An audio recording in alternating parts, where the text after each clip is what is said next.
Olá, está começando o Pod Mel, o podcast do agronegócio que vai te ajudar a chegar à superprodução e ao superfaturamento com o mel. Eu sou a Jandi. Eu sou o Thiago. E eu sou o professor Armindo. Hoje a gente vai trabalhar um tema muito especial. A gente tem falado muito sobre apicultura. E a gente vai voltar hoje para um tema básico. A gente quer saber de onde vem o mel, professor. Rapaz... Isso é uma pergunta que o apicultor às vezes não preocupa muito. Muitas pessoas não se preocupam com isso, mas é uma dúvida que eu tenho certeza que muita gente tem. Muita gente tem. Ou então tem aquele conhecimento superficial, né? Então hoje a gente vai aprofundar esse tema, mel. Eu sei que o mel lá da Cia da Abelha é o mais puro mel de marimbondo. Então aí a turma já começa aí a pensar aí... De onde que vem o mel? Será que vem do marimbondo mesmo? Ou será que vem da abelha? Como é que é esse negócio? Eu já vi menino falando que o mel vem do supermercado. Rapaz, é mesmo, rapaz. Tem. É mesmo, rapaz? Os seus falaram isso? Os meus não. Os seus não? Mas tem menino que fala mesmo, não é? O meu fala que o mel é o vomito de abelha, professor. Nossa senhora, pelo amor de Deus, velho. Você não imagina. Não deixa de ser muito errado, não é? Meu filho teve um trabalho na escola e o tema dele, não por incentivo dele especificamente, foi mel. E quando ele explicou que o mel era exatamente isso, muita gente ficou horrorizada. Então eu vou fazer a primeira pergunta, professor. O que é mel? Pois é, isso aí é uma pergunta que realmente a turma tem que se perguntar mesmo. Sobre o que é mel, porque hoje no mercado a gente encontra de tudo, né? A gente encontra de tudo, mas para a gente ter ideia realmente do que é mel, a gente tem que remontar aonde que a abelha faz esse produto, porque o produto realmente ele tem que vir da abelha, né? Antes até da gente dizer que o mel tem que vir da abelha, vamos lembrar essa turma aí para eles poderem, quem estiver aí acompanhando a gente aí no Spotify, já para poder marcar, para seguir a gente no Spotify, você que é nosso ouvinte aí, acompanhando esse trabalho nosso, né, Thiagão, né, Jande? Isso aí, professor. Pessoal que está aqui no YouTube também, acompanhando a gente aí, já aproveita e inscreve no canal, já indica para aquele amigo, parente, vizinho, tudo, para acompanhar a gente, que esse tema hoje vai ser top, não é, Thiagão? Vai ser top demais. A gente fala aí sobre o mel, então vocês estarão aí com a gente. Mas o que é mel? O que é? O que é mel? Mel, pessoal, é aquilo que a abelha busca na flor, na natureza. Só na flor? Não, ela pode buscar na flor ou pode buscar no tronco e nos brotos de vegetais. Porque também existem plantas que liberam néctar através do tronco, através da folha, através do broto. É claro que 98% das plantas liberam néctar através do quê? Da flor. Da flor. E o produto, para ele poder ser chamado como mel, ele tem que ter origem na natureza. Tudo aquilo que não tiver origem na natureza, não é mel. Então já começa daí. Então, falando a grosso modo, mel é o produto que a abelha coleta através do néctar da flor ou através de secreções vegetais que ela transforma naquele líquido adocicado que a gente consome, que é o mel da abelha. Isso é mel. Floral ou extrafloral? Floral ou extrafloral. Professor, o que é néctar? O que é néctar? Néctar, pessoal, é aquele líquido... Esse óculos é de quem, hein? Tá vendo esse óculos aqui? É do Pedro? Será? Eu pensei que era do professor. Não, trouxe Pedro pra cá. Não, esse óculos não é meu, não. Alguém largou esse óculos aqui. É do Pedro, trouxe pra cá não. sem querer. Vai para achados e perdidos. Deixa aí no achados e perdidos aí, mandar depois para quem encontrar aí. O que é néctar? Néctar é aquele líquido que a flor produz para poder exalar cheiro para a natureza, para poder atrair o inseto polinizador, para aquele inseto polinizador promover o processo de polinização da flor. O que é um processo polinizador da flor? É o processo de reprodução da flor. Quando você tem o processo de polinização acontecendo, literalmente a planta está no processo sexual de reprodução para gerar um descendente fértil. Então o processo de polinização nada mais é do que fazer chegar o pólen de uma flor até outra flor. O que é o pólen na flor? É o gameta masculino da planta. Uma planta ela não se autofecunda. A planta ela tem a estrutura dela, que é sexual masculina, que é o pólen, e tem a estrutura na mesma planta feminina. Então a planta ela tem as duas estruturas, a masculina e a feminina. Mas o pólen de uma planta não se autofecunda. A planta ela cria mecanismos para poder impedir a própria fecundação dela. Então o pólen dela não fecunda ela própria. Jamais isso vai acontecer. Então a planta ela desenvolveu mecanismos para quê? Para poder utilizar de tudo aquilo que existe na natureza, o vento, a chuva, os insetos, os pássaros, para que esses animais, para que esses eventos climáticos, eles pudessem carregar o gameta masculino de uma flor para uma outra flor da mesma espécie. Então, se vocês têm essa transferência do pólen de uma flor para outra, você tem um processo de reprodução. No caso, para fazer a atração dos insetos polinizadores, qual que é o mecanismo que a planta ela utiliza para poder atrair um inseto e mesmo os pássaros polinizadores? No caso do beija-flor, no caso do morcego. Utiliza do néctar para poder exalar aquele cheiro. É o perfume. É o perfume da flor.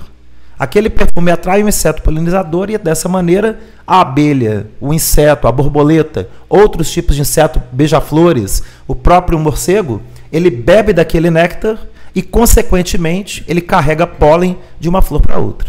Então, você tem um processo de polinização. Nesse processo de fecundação da flor, é que a abelha faz a coleta do néctar para transformação em mel. E ela usa o pólen para mel? Se ela usa pólen para mel? Não, são produtos diferentes. O néctar é que vai virar o mel. E o pólen vai virar o pólen armazenado no favo. Lembra lá na roça? Quando o caboclo virava e falava assim, não, vamos estourar um enxame de abelha no cupim e vamos comer a samora do favo. Que é aquela massa, né, adocicada do favo. Aquela samora do favo é o pólen. Então mel é mel, pólen é pólen. A abelha, no momento que ela está ali visitando a flor, ela coleta os dois. Ela coleta o néctar que ela vai transformar o mel e ela coleta o pólen que ela vai armazenar no favo na forma da samora do favo. Então são produtos distintos. Pólen não vira néctar e néctar não vira pólen. São produtos separados um do outro. Pólen não tem nada a ver com mel. Nada a ver com mel. O pólen ele é a estrutura masculina da flor que a abelha coleta para poder comer como fonte de proteína. A gente até já fez podcasts aí sobre isso, né, podcasts aqui sobre isso, onde mostra que o pólen é riquíssimo em proteínas, vitaminas, sais minerais, aminoácidos, mas ele é pobre em carboidrato.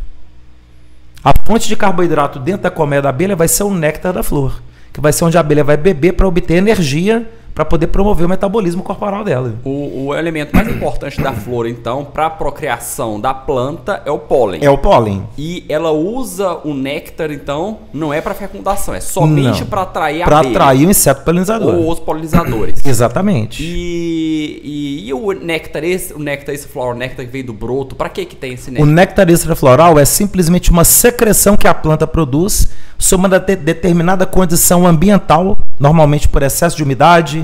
Quando chove demais, a planta começa a soltar muita resina, e quando a planta se vê com uma quantidade muito grande de resina, né, de seiva bruta e seiva elaborada dentro do tronco dela, ela começa a liberar aquilo através do tronco. A gente lembra muito disso através da copaíba, que solta o óleo da copaíba. Sim. O óleo da copaíba é uma secreção, não é adocicado, a abelha não transforma, não faz mel extrafloral de copaíba. Sim. Mas de outras plantas ela faz, como é o caso da bracatinga, como é o caso da cássia manjo. Eu lembro agora, professor, que eu vi, até aqui em Goiânia mesmo, aquela aroeira vermelha, aroeirinha rosa, né? Daquela pimentinha. Pimenta rosa, né? Isso. A abelha visitando o tronco. Só que tinha um pulgão no broto.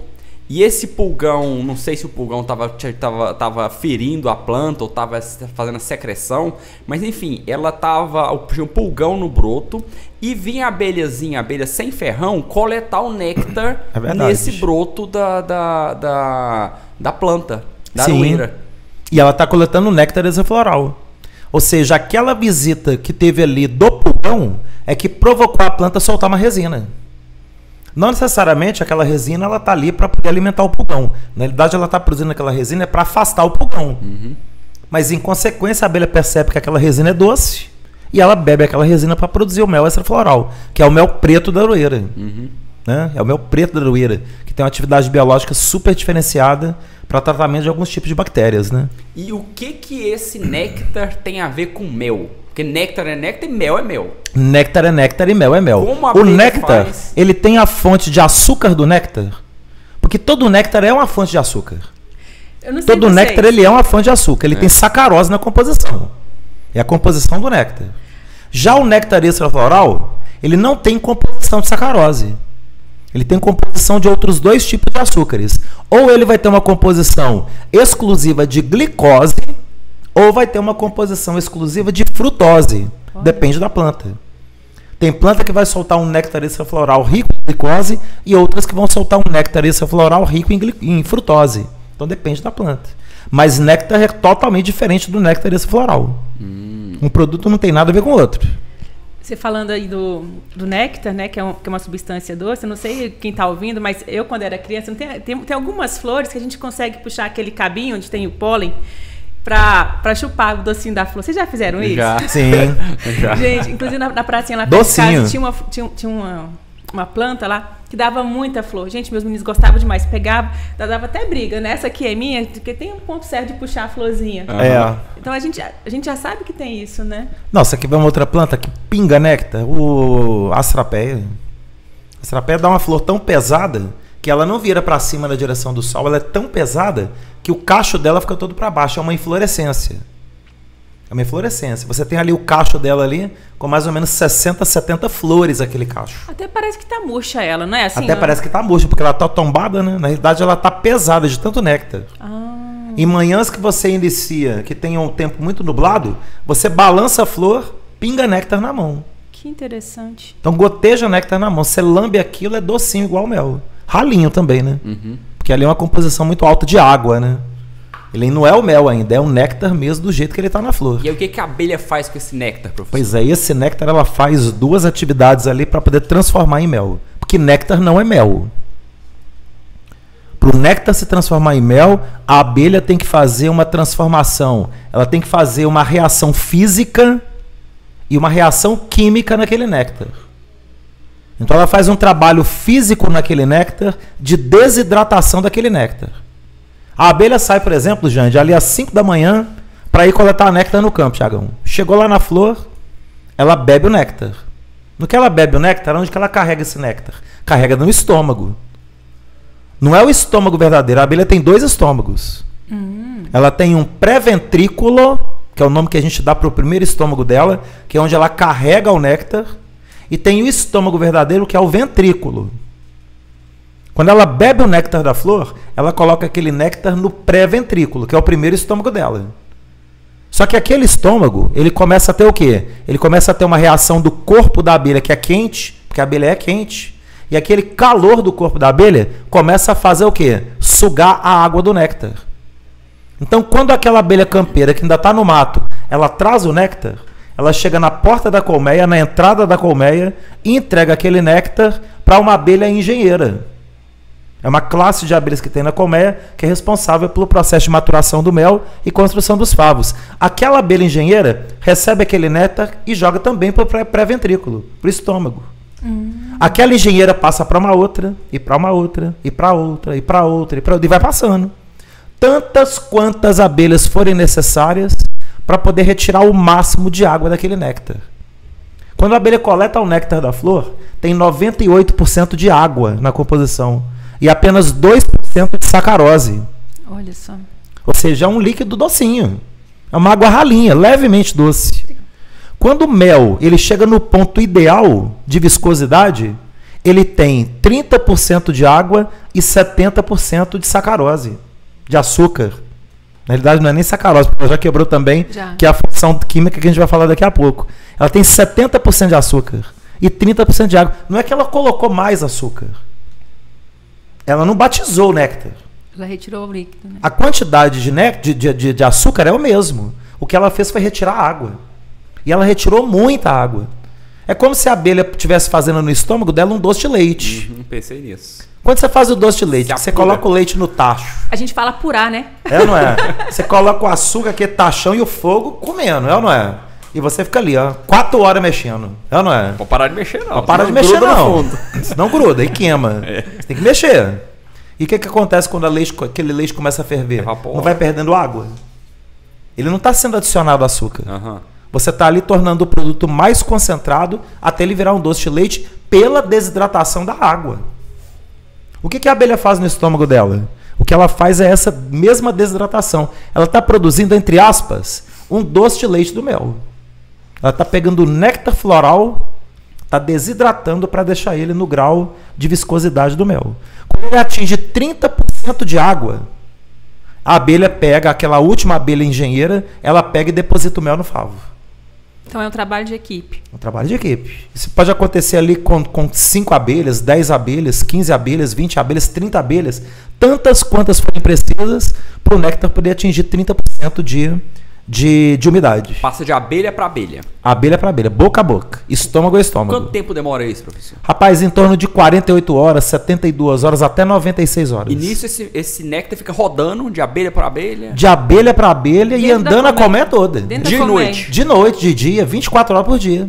É o que o professor fala. Tá passando de boca em boca. A abelha trabalha dia e noite. 24 horas. Então à noite você pensa que a abelha tá dormindo. Não, ela tá desidratando néctar. Tá tecendo favo, tá aquecendo filhote, tá misturando aquele mesmo néctar que ela regurgita um pouco da boca para misturar com pólen para alimentar filhote. A abelha tá o tempo todo trabalhando. Alguma abelha, alguma casta específica, o pessoal que não conhece a questão da casta, lá no curso Prêmio a gente até fala, faz o treinamento completo lá, que explica quais são as castas das abelhas. Tem a abelha que é operária, tem a abelha que é a abelha nasceu, ela vai ser faxineira. Você vê, quando você chega numa empresa nova para trabalhar, você começa de baixo. Que você ainda é muito menino novo, não é? Vai fazer o quê? Vai lavar banheiro. Verdade. Vai lavar banheiro, vai varrer a empresa, vai varrer o pátio. Não é? A mesma coisa é a abelha. Os 3 primeiros dias de vida dela é limpar a colmeia. Passou os 3 dias de vida, uma glândula que tem no topo da cabeça dela, que é a glândula hipofaringiana, começa a produzir um hormônio. Que começa, um hormônio em grande quantidade, um hormônio exógeno, que começa a escorrer pelo cérebro dela até a boca, que chega até a língua. E ela descobre que aquele alimento ali é muito suculento. E ela biologicamente tem a vontade, o desejo de alimentar as larvas da colmeia e alimentar a rainha. Ela começa a produzir geleia real. Isso do 3º para o 4º dia de vida. O que ativa a função dela de abelha nutriz, ela deixa de ser faxineira para passar a ser abelha nutriz, é a glândula que ativa a produção de geleia real. Amadureceu a glândula? Amadureceu a glândula, ela já está produzindo. São 2 glândulas que amadurecem. A glândula mandibular, que tem uma produção muito forte de enzima. Ela produz muita enzima na saliva dela. E a glândula hipofaringiana. As duas começou a pulsar produzindo hormônio. Ela deixa de ser faxineira e vai passar a ser nutriz. Isso dura do 4º dia de vida dela até o 11º dia. Quando chega o 11º dia, uma outra glândula agora do abdômen dela começa também a pulsar e produzir um hormônio. Exógeno também, que é a cera da abelha. A cera é um produto de origem do corpo da abelha. Ela não busca cera da natureza. É um produto glandular também. Ela deixa de ser nutriz e passa a ser uma abelha engenheira. Para poder construir os favos e fazer a maturação do mel. É a abelha responsável por desidratar o néctar, igual a gente estava falando. Isso aí vai durar até um prazo de mais ou menos 16, 17 dias. Ela como engenheira. Quando dá 16, 17 dias, uma outra glândula começa a pulsar. Que é a glândula de veneno. Até 17 dias a abelha não tem veneno, gente. Pois é. Você toma ferroada, não sente inflamação. Opa! Até 9, 10 dias, ela sequer dá conta de penetrar o ferrão na pele. Porque o corpo dela é todo revestido com uma carapaça de quitina. A abelha não tem osso.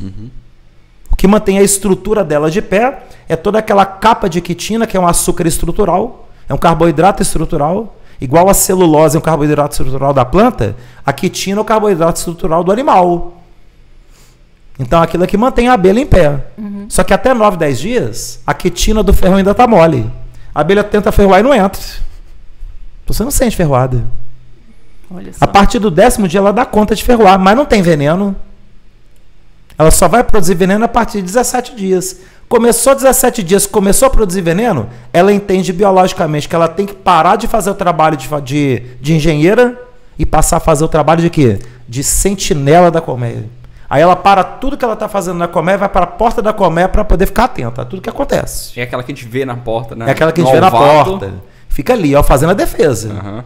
Se chegar um animal estranho, se chegar um bicho estranho, se chegar uma abelha de outra colmeia, ela barra a entrada, não deixa entrar. Tem um animal que é muito preciso. Quando dali 21, 22 dias, é a única classe, é o único estágio de vida dela que não é ativado por produção hormonal, que é o ímpeto dela de querer ser campeira. O desejo dela de ser campeira é estar parada na porta como sentinela e ver um mundo na frente dela maravilhoso. Então o desejo dela é ir além. Ela quer ir além, ela quer explorar. Ela sabe que ela pode. Pô, mas que flor bonita que tem do outro lado. Nossa, que cheiro gostoso, deixa eu ir lá. Ela vira campeira. 21 dias ela exerce atividades dentro da colmeia. Ela nasce faxineira, nutriz, engenheira, sentinela, sentinela 21 dias. Os outros 21 dias, ela vai trabalhar no campo como campeira. Bacana, professor. Então, nessa aula top, o professor falou das castas das abelhas. Qual casta é responsável para fazer o mel? A maturação do mel é a abelha que é a engenheira. A engenheira. Então ela está construindo o favo, maturando o mel, amadurecendo o mel, desidratando o mel e fazendo a maturação do mel. Eu falei da reação física que ela faz, que ela é retirada da água. Sim. Ela tira a água do néctar para poder tornar o produto viscoso.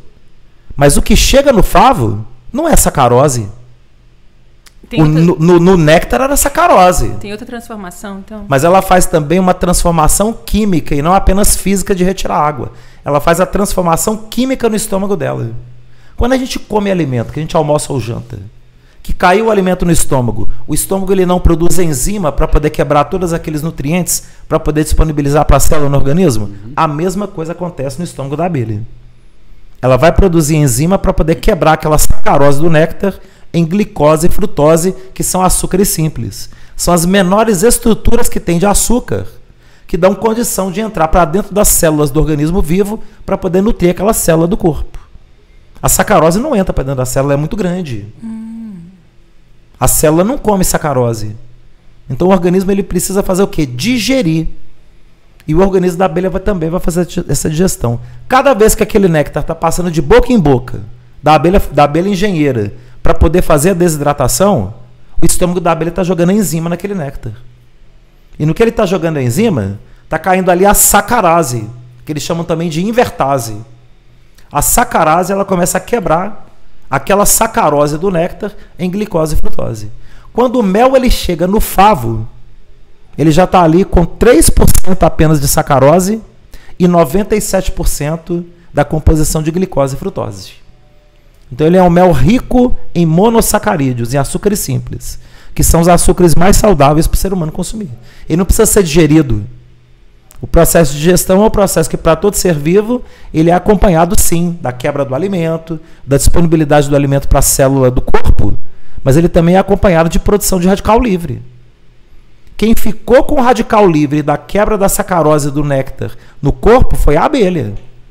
Não foi o ser humano. Quando a gente come o mel, ele já foi digerido. Já foi digerido. Então a gente não digere mel, mas a gente digere açúcar cristal. É onde eu falo que açúcar cristal é veneno. Por que ele é veneno? Porque quando a gente come o açúcar cristal, a gente também produz enzima para quebrar a sacarose. Só que essa quebra da sacarose que a gente promove no nosso estômago, fica radical livre, e fica radical livre aonde? Fica radical livre no nosso organismo. Na abelha não, ficou o radical livre lá no organismo da abelha. Então quando você consome o produto, você tem ali radicais de glicose e frutose que está faltando o radical livre. Então quando aquele néctar, quando aquele mel ele cai no nosso estômago, aquela glicose e frutose tem que sequestrar radical livre do nosso organismo para entrar em atividade biológica.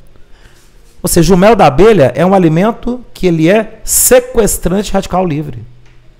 O mel da abelha é um alimento que ele vai prevenir o envelhecimento precoce. O mel da abelha é um alimento que ele vai prevenir o surgimento do câncer. Ele vai prevenir o surgimento da pressão alta. Ele vai prevenir o surgimento da diabetes. Porque a grande semente de todas essas doenças é o radical livre do açúcar cristal. Então o mel, nesse sentido, a vantagem nutricional dele é imbatível. Nada bate o mel. E professor, assim, qual a diferença quando a gente vai comprar o mel? Mel de eucalipto, mel de laranjeira, mel de flores silvestres, flores do cerrado, flores diversas. Qual a diferença desses tipos de mel? Eu vou até fazer uma pergunta um pouco diferente. Como se faz aquele mel de laranjeira? Como se faz o mel de eucalipto? Como é que você faz um mel de laranjeira? Bom, a abelha, quando você tem um apiário instalado, aquelas abelhas campeiras que são as responsáveis por buscar o néctar, elas estão ali naquela área do apiário, que é uma área pequenininha. É uma área de 12 por 30 metros, você põe ali até 100 colmeias. Aquela abelha campeira ela vai viajar até um raio de 1,5 km, um raio de 1,5 km, para poder buscar todos os néctares que tem ali na natureza para trazer para a colmeia. Se dentro daquele raio de 1,5 km você tiver uma predominância ou uma exclusividade de determinada planta que produz aquela flor, então você vai ter um mel predominante ou exclusivo daquela flor. Então, por exemplo, você está num raio de 1,5 km. Você tem ali 50% da área com laranjeira. E abriu a flor da laranja. Ele vai ser um mel exclusivo de laranja? Não, que pode ter outras flores nesses outros 50% de área. Mas você vai ter um mel predominante de laranjeira. Agora, se você tiver no raio de 1,5 km 100% de laranja, não tiver mais nada, aí você vai produzir um mel exclusivo 100% de laranjeira. É onde você pode marcar no rótulo mel de laranjeira. Mas não é eu dizer, eu vou botar mel de laranjeira. Não. Você tem que mandar o seu mel para uma análise em laboratório credenciado, que vai fazer o quê? Vai fazer a análise polínica de pólen que está dissolvido no mel. A abelha mistura uma quantidade de até 0,5% de pólen no mel. É uma quantidade bem pequenininha, mas é o suficiente para você conseguir determinar qual que foi a origem floral daquele mel. É tipo um resíduo que fica no mel? Resíduo de pólen. É porque quando a gente fala a ideia de resíduo, passa a ideia às vezes de algo negativo, né? Uhum. O resíduo naquele caso ali, ele não é negativo. Ele faz parte. O pólen, ele faz parte da composição do mel. Entendi. Uma quantidade pequenininha, mas ele faz parte. É aquele toque especial. É aquele toque especial. E esses méis têm sabor diferente mesmo? Tem sabor diferente. Aí você já tem ali alguns tipos ali de polifenóis que estão presentes no mel, que para cada tipo de origem floral, ele vai soltar um cheiro diferente. O que mais diferente tem? Tem sabor, tem textura? Você tem o sabor, você tem a textura, você tem a cor, que é determinada pelo grau de sais minerais que tem no mel. Quanto mais sais minerais tem o mel, mais escuro ele é. Quanto menos sais minerais ele tem, mais claro ele é. Quanto mais claro ele é, mais saboroso ele é. Quanto mais escuro ele é, mais forte no sabor ele é. Então tudo isso determina as diferenças de um mel para o outro. Bacana, mas ainda sobre a questão da, entre aspas, fabricação do mel. A abelha está fazendo mel. Na hora que a última abelha pega aquele melzinho, tira do estômago e põe no favo, aquele mel está pronto já, professor? Aquele mel está pronto. Não está totalmente pronto porque ele ainda tem que perder mais água. Como assim? Quando a abelha desidratou no estômago dela, estava com 30% de água. Certo. O mel, para estar no ponto de colher, ele tem que estar com apenas 18% de água. Se você colher um mel com 30% de água, aí o apicultor consegue identificar isso. Que é aquilo que a gente chama de mel verde. Mel verde. Peraí, deixa eu fazer essa pergunta e fazer um corte bacana. Isso. Professor, o que é o mel verde? O que é o mel verde? Mel verde, gente, é quando a abelha deposita o mel no favo e que ela ainda não tampou aquele favo de mel. Que quando ela coloca o mel no favo, o mel está com 30% de água. Mas a abelha ela ainda vai promover um processo de desidratação, mas agora pelo calor interno da colmeia. Porque dentro da colmeia é quente. Varia de 35 a 37 graus a temperatura. Constante. Ou seja, calor lá dentro. E aquele calor ele vai continuar desidratando o néctar. E aquele néctar vai perdendo água. Quando ele atinge 18%, a abelha coloca uma tampinha de cera por cima. Enquanto não tem a tampinha de cera, a gente chama aquele mel de mel verde. Não é que o mel tem cor verde. Ele é um mel que não atingiu o ponto ainda de colheita. Mas quando a abelha coloca a tampinha de cera por cima, que a gente passa a dar o nome de mel operculado, aí aquele mel está no ponto de realmente colher. A gente chama também de mel maduro. Esse mel verde, ele é diferente de sabor para o maduro? Não, o sabor é o mesmo. Ele é um mel mais ralo. Mais ralo. O sabor é o mesmo. Você sente, por exemplo, um mel de laranja verde, ele é um mel do sabor do mel de laranja, só que mais ralinho, né? Mais suave. Quando você já come o mel de laranja mesmo no ponto de colheita, que é o mel maduro, ele já é o mel mais viscoso, né? Professor, é mito ou verdade que o mel verde ele oxida, ele fermenta? Ele fermenta, porque ele tem muita água, né? Se o apicultor ele colhe o mel verde da colmeia, com prazo de 60 dias o mel está fermentado. Porque a quantidade de água excessiva dele, que não está em 18% ainda, está em 30%, é uma água suficiente para poder multiplicar a bactéria. Multiplicou a bactéria, o produto fermentou. Então, às vezes, até mel verdadeiro foi feito na colmeia, mas se o apicultor não estiver atento e misturar o mel verde, mel que não está maduro, com o mel de colheita, pode se perder também. Pode se perder o mel também, com certeza. Até quantos por cento pode estar verde? Assim, até em torno de 19% para não atrapalhar. 20% você já corre o risco dele fermentar. Com ele com 20% de umidade. Okay. O mel tem que estar realmente com 18%. Aí você pode estar colhendo que ele não vai apodrecer nem estragar nunca. Né? Tá, então a gente já entendeu de onde vem o mel assim na colmeia, como a abelha faz o mel. Só que falta alguma parte aí. Como é que esse mel chega no supermercado, professor? Pois é, quando esse mel ele chega no supermercado? Não, antes de chegar, como é que o apicultor colhe esse mel? Como é que funciona? Ele vai fazer, isso, ele tem que saber o ponto. O mel tem que estar todo maduro, com aquela tampinha de cera construída, fechando aquele mel verde. Então você não vê o mel no favo. Você sabe que é favo de mel, porque com as aulas, com o curso, a gente mostra pro pessoal o que é mel, para ele saber diferenciar do que é filhote. O apicultor não pode confundir isso. Sim. Por exemplo, tirar um quadro de cria madura achando que aquilo ali é mel. A textura é completamente diferente. O apicultor ele consegue perceber isso de cara. Mas aquele mel, quando ele é colhido, você faz a colheita de todo o mel verde da colmeia. Todos os quadros que tiver com mel verde, com mel maduro, todos os quadros que tiver com mel maduro você vai colher. Que tiver com mel tampado. É o mel no ponto de colher. Levou para um ambiente limpo, para a sua sala de mel, é o local onde você faz o beneficiamento do mel, para você ter um produto de qualidade, aquele mel ele passa então pelo processo de centrifugação, para você extrair o mel pela força do giro do favo. É uma máquina que você vai colocar o favo para rodar. Rodar, igual uma máquina de lavar. Quando você vai bater roupa, você não põe para rodar para tirar água? Professor, a mesma coisa acontece no favo. Antes disso, você pulou uma parte. Todo aquela tampinha, a gente tira. Tem que ser retirada. Se você não retirar, o mel não sai do favo. De tão perfeito você tem que desopercular o mel, é o nome que a gente dá. Como é que é? Desoperculação do mel. Ou seja, você tirar o opérculo. O ato de você tirar o opérculo é a desoperculação do mel maduro. Assim, hoje a gente vê em muitas festas, né, aquelas mesas de frios com o favo de mel. Aquele mel não escorre de imediato porque está operculado. É preciso você ir lá com a colherzinha ou com garfo, com a ferramenta. Para poder desopercular, o garfo desoperculador. Ferramenta não, o utensílio. O utensílio para tirar a cera para poder o mel escorrer. Então, assim, é muito perfeito. Assim, não é um produto. Quando ela isola o favo não escorre em momento nenhum.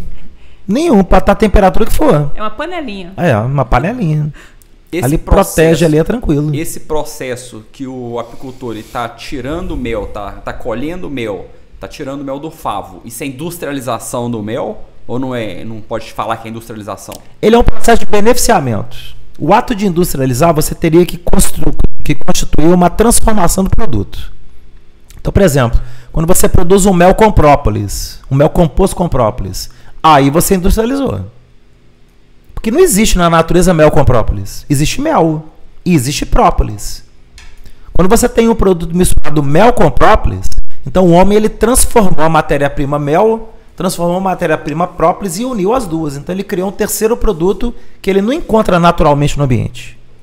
Foi feito um processo de manipulação, foi feito um processo de industrialização.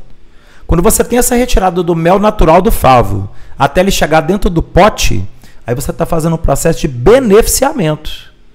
Você não transformou nada no mel, ele continua sendo mel. Mas vamos voltar aqui. Eu te atrapalhei na hora da centrifugação, né? Centrifugou os quadros ali, tirou o mel do favo, qual é o próximo passo? O próximo passo é levar o mel para um decantador. Então ele vai ficar descansando no decantador num período de até 5 a 7 dias. E fica ali em repouso, quietinho. Para quê? Para toda a sujidade que tiver presente no mel, ela boiar no mel. Ela vai flutuar no mel. Como que isso acontece? Pelo processo de diferença de densidade do mel. O mel é um produto muito denso. O mel ele pesa 1,4 kg para cada litro. São 1.400 gramas de mel por litro de mel. Então tudo que for sujeira vai boiar.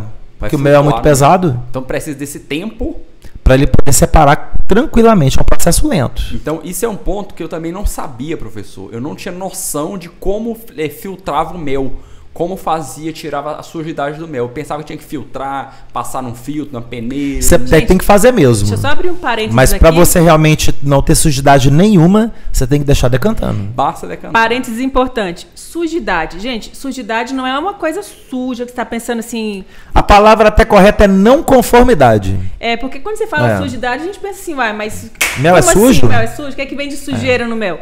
Às vezes, pedacinhos de cera, coisa da colmeia mesmo, exatamente. Né? Não chega a ser uma sujidade. É a não conformidade. Ou seja, não está conforme o mel. O mel ele tem que ter uma conformidade. Mel é mel. Às vezes cai. Não é mel misturado com pedaço de favo. Salmora. Não é mel misturado com samora de pólen. Pedacinho de abelha. Pedacinho de abelha. Não é.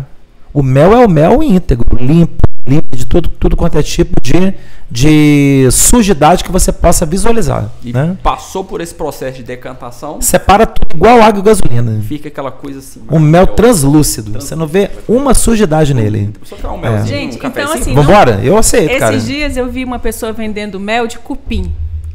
E tinha até... Peraí, cupim produz Cupim mel? produz mel?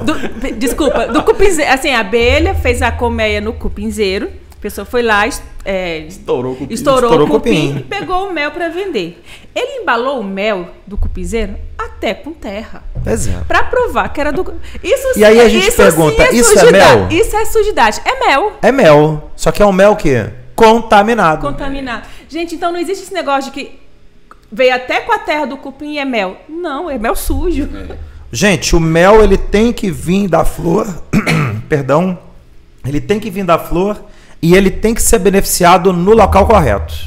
Se ele não for beneficiado no local limpo, se ele não for beneficiado no local onde você possa garantir as qualidades organolépticas do mel, você pode ter até um mel que é de abelha. Mas ele é um mel contaminado com sujeira. Tem que ter sanitários, né? Tem que ter todo um cuidado sanitário. Então não existe mel de garrafa. A gente sabe que isso é da cultura do brasileiro comprar o mel em garrafa. Mas essa é uma embalagem ilegal, é uma embalagem que traz risco de contaminação, é uma embalagem que você pode estar colocando em risco a sua família. Aquela garrafa reaproveitável. Aquela garrafa reaproveitável ali de caninha 51. Aquilo ali é um absurdo. Hoje em dia a gente já tem muita produção de mel de forma correta e com muita qualidade, né? Com certeza. Então pode falar. É porque a gente vê assim, tem-se aquela falsa ideia no Brasil de que o natural tem que ter, não sujo, mas elementos que comprove que ele é natural. Estão até inventando um tal de mel cru. Mel cru? O que é isso, professor? Mel cru? É um mel que não foi cozido? O que é? Inventaram essa ideia do mel cru?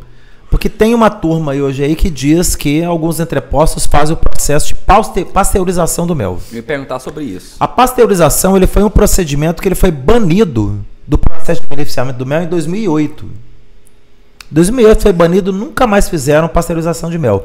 Alguns entrepostos ainda continuam adotando esse tipo de procedimento. O que é pasteurização? A pasteurização é você elevar a temperatura do mel até uma temperatura de 70 a 80 graus, ou seja, bem quente, para poder matar eventuais bactérias e fungos dele. Só que o mel ele não multiplica nem bactéria nem fungo com facilidade. Por quê? Porque é um mel limpo. A abelha ela tem uma capacidade ali de manter aquele mel limpo, de associar ali, de depositar no processo de transformação do mel uma quantidade grande de substâncias biológicas que vão matar a bactéria. No mel não multiplica a bactéria fácil. Então você tem aí esse processo acontecendo, né? Então funciona mais ou menos por aí. Então não faz mais pasteurização. Pasteurização já foi banido desde 2008. Não se faz mais. A pasteurização, ela impede a cristalização do mel? Esse processo? Ela impede a cristalização e ela impede também a formação de bactéria, fungo e levedura. E aí o pessoal disse o quê? Bom, já que o entreposto ele cozinha o mel, então a gente vai trabalhar a ideia do mel cru. Ou seja, o mel que não passou nem pelo processo de centrifugação e nem pelo processo de decantação. Então ele é o mel que ele vai permanecer com a sujidade dele, com a não conformidade dele, mesmo depois de beneficiado. O Ministério da Agricultura ele não reconhece esse mel no regulamento dele. O mel com sujidade para o Ministério da Agricultura é mel contaminado. Mel contaminado. Então o pessoal tem gente que tá, não, mas o bom é aquele mel com a espuminha na boca. O processo de espuma é fermentação. Você está comprando um produto que ele já está contaminado por fungo. É um perigo, né? Essa informação é importante. Então, não existe mel cru. Mel com aquele colarinho. Não existe não. Aquilo é coisa de apicultor porco, né? Porco mesmo. Essa questão do mel pasteurizado, eu recordo sempre da minha nutricionista, que o dia que eu estive lá, falei, né, que eu sempre consumo muito mel, gosto demais do cafezinho com mel. Aí ela falou, bom demais, só que você evita aquele mel de supermercado, porque aquele mel é pasteurizado, é um mel industrializado. Olha que ignorância. Olha que ignorância. E eu falei pra ela, não, doutora, não existe mais o mel pasteurizado. E não existe mesmo. Você tem um procedimento desse ainda sendo feito por entrepostos muito antigos. Entrepostos aí que pegaram o CIF nos anos 80, nos anos 90 e que seguem ainda procedimentos antigos. Eles não atualizaram. Hoje é legal, você não pode fazer pasteurização. Mas o que acontece? Se divulga uma informação, o mel é pasteurizado. Aí vem uma outra informação de que não faz mais isso, só que não é divulgada. Então, assim, não tem uma atualização de dados. É porque quem divulga que o produto é pasteurizado, quando não é a própria classe médica. A classe médica puder fazer para tirar a pessoa do consumo do mel, ela vai fazer. Me perdoe se tem algum médico aí assistindo.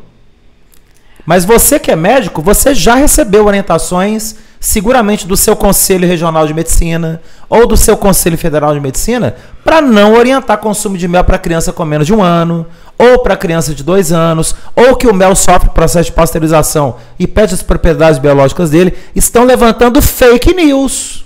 Vamos atualizar então, né? O que a área da medicina está fazendo com a área apícola é uma sacanagem.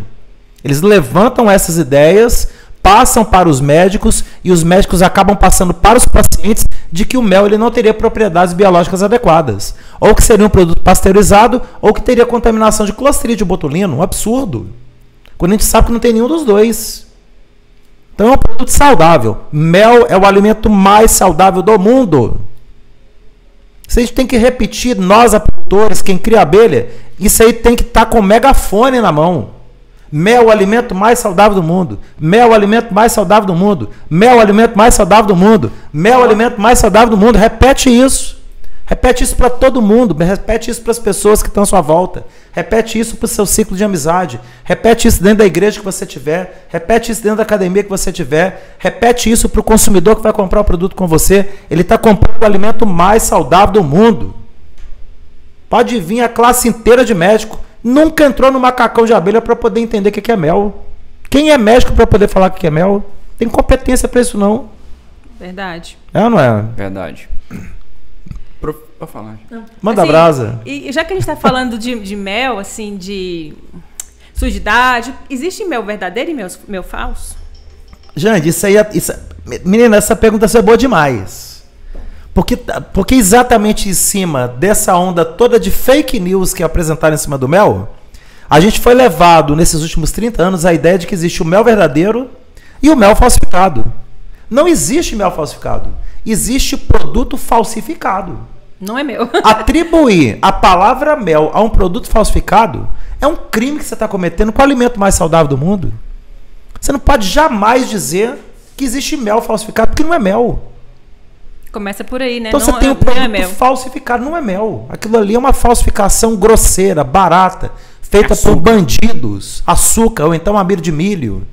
Ou então açúcar cristal que a pessoa jogou ácido tartárico para poder quebrar na forma de glicose e frutose. Adiciona enzima sintética de laboratório. Bandidagem, safadeza, coisa de nego vagabundo.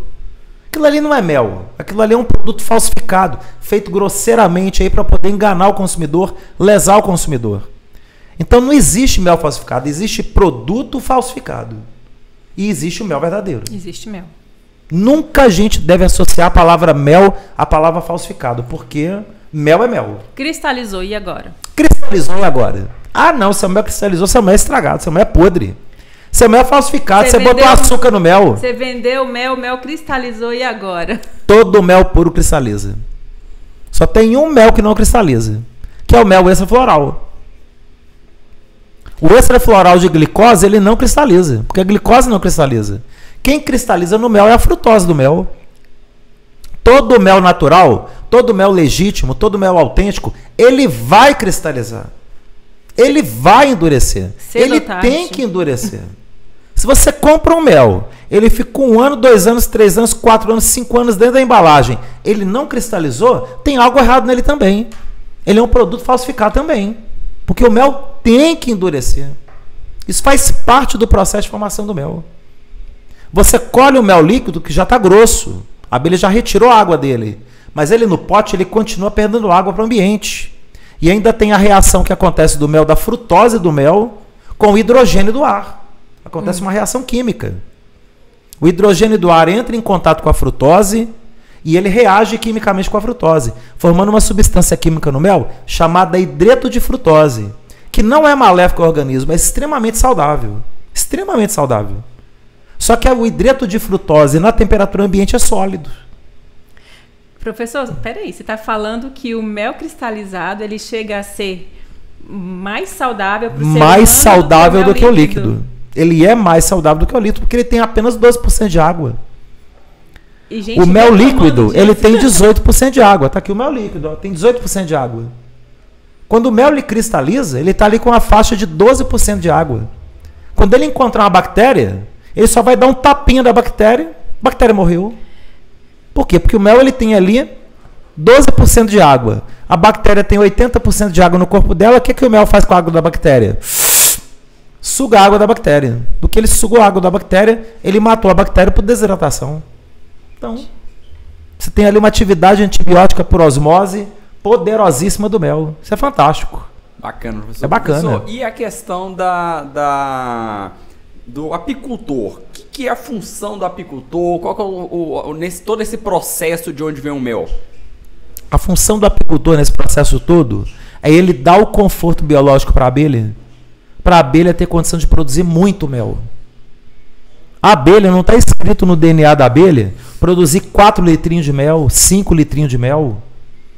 A abelha solta na Europa, que tem árvores muito altas, que tem vegetações muito altas, a Europa não tem cupim.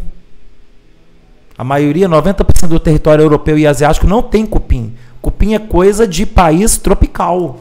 Exatamente. Então a abelha não tem cupim para poder aninhar. A abelha encontra o quê? Árvores, galhos. Então ela produz ali enxames gigantescos, enxames soltos selvagens na natureza. No Brasil não. A abelha, quando ela foi introduzida aqui no século XVII, século XVIII, ela foi aninhar dentro de cupim, dentro de oco de pau, debaixo de telhado. Então ela foi aninhar em espaços onde ela não tinha condições de fazer o quê? De crescer a população dela, de expandir a população dela, de construir muito favo. Então ela sempre foi uma abelha que teve um espaço limitado para armazenar mel. Por isso que ao longo de muitos anos, o produtor rural abria um cupim. Nossa, tirei muito mel, tirei 5 litros. Nossa, tirei muito mel, tirei 6 litros. Nossa, tirei muito mel, tirei 3 litros. O cara acha que tirou muito, tirou nada. E ainda mata tudo, né? E ainda mata e enfia fogo ainda na abelha. Um absurdo. Por quê? Porque a abelha, no DNA dela, que é o DNA europeu, o DNA africano, o DNA da nossa europeia africanizada, é um DNA que está escrito o quê? Superprodução de mel. Está escrito no DNA dela. Mas precisa de condição adequada. A abelha quer produzir muito. Ela quer armazenar muito mel. Isso está escrito nela. Eu quero armazenar muito mel, 50, 60, 80, 100, 120 quilos. Isso está escrito no DNA dela. Por que ela não consegue? Porque de forma selvagem, ela não encontra estruturas para poder construir enxames imensos. Nas caixas, o apicultor não faz o manejo adequado para dar espaço para ela produzir. Ela fica limitada, produzindo 10 quilinhos, 15 quilinhos, 20 quilinhos. A abelha, quando ela encontra o famoso caixoteiro na mão, ela se sente um animal frustrado. Verdade. É um animal frustrado, porque ela quer dar para o apicultor, ela quer dar para aquele caixoteiro 80 quilos de mel. E o caixoteiro só dá espaço para ela para produzir 15. Uma melgueirinha, 2 melgueirinhas, nada de mel. Precisa de então, qual que é o papel do apicultor? Buscar conhecimento, Thiago. Buscar conhecimento, estudar, aprofundar, entender que a apicultura vai muito além. Não é produzir 10, 15 quilinhos de mel, é você dar o conforto biológico para a abelha, para ela cumprir o papel que foi designado por Deus para ela na terra. Que é fazer a superprodução de mel, que é promover a polinização das plantas, que é aumentar a fartura de frutos, de alimentos, de sementes, através da polinização, que é produzir o alimento mais saudável do mundo, que é o mel da abelha. A abelha é um animal que foi criado por Deus para isso, para dar vida para a gente. E não é só para a gente não, para toda a cadeia de alimento no planeta Terra. Tudo funciona Se existe bem, né? vida na Terra, passa no primeiro momento sempre pela abelha. Não, além do mais, assim, todo profissional que trabalha com agro, pecuarista, quem trabalha com horta, com fruta, todo mundo se especializa, todo mundo estuda para produzir mais. O apicultor tem que estar nessa categoria. Também. Você pega hoje o Brasil aí, que ele é tão rico, a Embrapa, a gente vê o trabalho que a Embrapa fez nesses últimos 30, 40 anos no Brasil, quintuplicando, em algumas lavouras até aumentando em 8, 10 vezes a produtividade por hectare. E a gente vê o apicultor ali letárgico, o apicultor ali com o freio de mão puxado, né? Resistente. Não, porque o meu pai fazia desse jeito na roça, meu avô fazia, meu bisavô fazia. Porque ele colocava a abelha lá no balaio, esse trem de caixote saia mel contaminado. Então, ignorante. Ignorante de estupidez e ignorante de ignorante mesmo, de desconhecimento. Então ele é ignorante das duas levas. Por desconhecimento e por estupidez. Mas vamos mudar isso? Precisamos, né, Jande? Então ele tem que buscar o conhecimento. Ele tem que descobrir que a apicultura é a oportunidade dele fazer o quê? Dele produzir muito alimento saudável. E se falar assim, não tem conhecimento, onde que eu vou buscar? Onde que eu vou buscar conhecimento? Se você já estiver acompanhando aqui nosso pô de mel, Você já está buscando conhecimento. Daqui você já vai ali pro canal da Ser Abelha, do canal da Ser Abelha. No YouTube. Você já vai fazer no YouTube, você já vai fazer uma inscrição ali num treinamento gratuito nosso. Já vai entrar pro treinamento gratuito, depois você vai cair na escola de apicultura. E aí eu vou te ensinar a fazer superprodução. Aí o céu é o limite, viu? Vou te ensinar a dar o conforto biológico para a abelha, para ela estar ali, ó, numa zona de conforto, num travesseirinho gostoso, onde ela vai virar e falar assim, nossa, eu posso trabalhar, dar muito mel para esse apicultor, porque ele me dá conforto. Perfeito. Esse é o trabalho do apicultor. Essa é a missão do apicultor, alimentar o planeta Terra. É missão do apicultor. Essa missão não é do bovinocultor de leite. E também tem a função dele de produzir leite. Mas ninguém passa uma vida inteira tomando leite. Hoje já tem até uma grande parte da área médica que diz que nem deve tomar leite a partir de uma determinada idade. Você deve buscar fontes de cálcio através de outros alimentos. Mas o leite em função da lactose não é ideal. Muita gente tem intolerância à lactose, nem sabe que tem. E a maioria da população tem. E a proteína também do leite, que é bomba também. Então você tem outras fontes. Então é o leite? Não é. Qual que é o animal que vai produzir alimento em abundância saudável para o planeta Terra? E ainda preservar o meio ambiente. E ainda preservar o meio ambiente. Manter a árvore de pé. Porque precisa da árvore de pé para produzir mel. É apicultura. Bom, então é criar abelha, né, Jande? É isso aí, vamos ver se a missão foi cumprida. A gente conseguiu, então, acho que esclarecer bem o que é mel e de onde que vem o mel, né? Exatamente. Se alguém tinha essa dúvida, espero que tenha sido esclarecida. E se não foi, vamos deixar nos comentários ou mandar uma mensagem. Teve um colega que perguntou no chat aqui, eu estava vendo aqui, perguntando, mas quanto de mel que eu consumo por dia para não fazer mal, professor? Ninguém pergunta isso para feijoada, ninguém pergunta isso para cerveja, ninguém pergunta isso para pinga, ninguém pergunta. Mas pergunta pro mel, quanto que você vai consumir de mel para não te fazer mal? Você vai consumir o tanto que você consome de açúcar cristal, pega o açúcar cristal, joga no lixo e passa a adoçar tudo no seu dia a dia com mel. Você vai estar colocando o alimento mais saudável do mundo no lugar do maior veneno do planeta Terra, que chama açúcar cristal. Porque isso aqui é saudável. Isso aqui é a melhor coisa que tem. Nossa. É fazer isso. Então a colega que perguntou aqui, no chat agora aqui, Tiagão, ela já sabe, é consumir mel no lugar do açúcar. Ela não é? Bacana, professor. Top demais. Foi muito bom. Valeu. Valeu a pena? Valeu, pessoal. Show. O que vocês acharam? Gostaram? Se gostaram, então divulga aí, gente. Toda quinta-feira a gente está aqui com o nosso podcast aqui da Ser Abelha, o Pô de Mel, né, Jande? Pô de Mel. Que é um sucesso, gente. Vocês têm que chamar o pessoal para vir para cá, participar com a gente, trazer temas pra gente. A gente pede direto temas para vocês, traz temas que a gente traz, né, Tiagão? É isso aí, professor. Buscar e fazer a coisa acontecer. Valeu? Valeu demais. Obrigada, gente. Até a próxima. próxima. Valeu, gente. Abraço, até mais. Tchau, tchau. Abraço, gente. Fui. Valeu.